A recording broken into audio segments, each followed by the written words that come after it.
This is a report developed by ERGA, the European Regulators Group for Audiovisual Media Services, where you can learn more about how to improve media literacy campaigns on misinformation. In this document is presented the Code of Practice signatories' commitments regarding media literacy campaigns against disinformation. Media literacy should be approached as a serious issue for all and not by people with specific professions.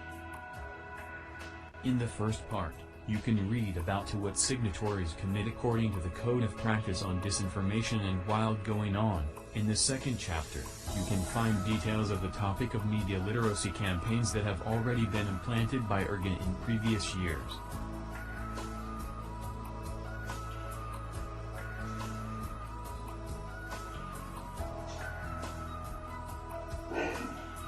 In the third chapter there is a summary of the activities taken by the team.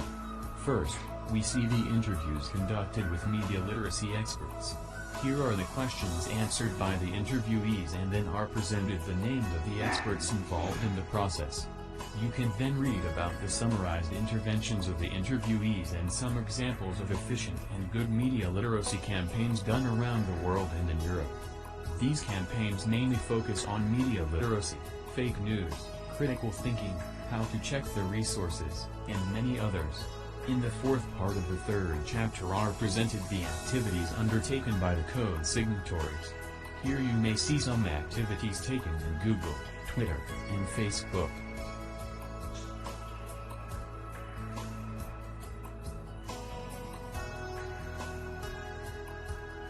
Afterwards there are lists with the countries taken actions on disinformation, as well as some information about the campaigns took place outside Europe.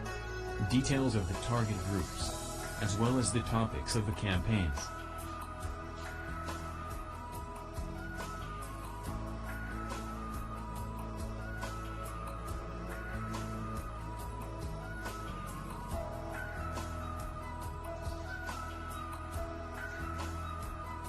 The fourth chapter includes the shortcomings in the behaviors and the measures adopted by the platforms.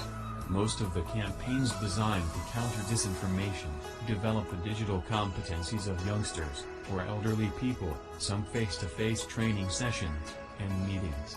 On the other hand, there was no interactive or audio-visual web-based campaigns. Last but not least, in the fifth chapter there are some valuable recommendations for the improvement of the campaigns on disinformation carried out in compliance with the provisions of the code practice. More specifically, companies and organizations may take advice on how to organize or support campaigns to inform and raise awareness among consumers in all the countries where they are providing their services and not in just few of them, how to improve their cooperation and partnership with organizations like press bodies, education organizations, academies, consumers associations, drawing upon their experience and expertise in order to reach the greatest possible part of the population.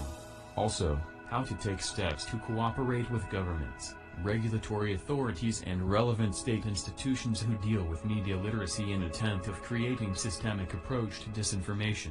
Other tips include the harmonical cooperation among all stakeholders and how to choose ambassadors for your campaigns wisely. The rest of the advice includes appropriate planning of the campaigns, how to educate about the trustful resources, which time pace is the suitable one to inform the audience, and many more.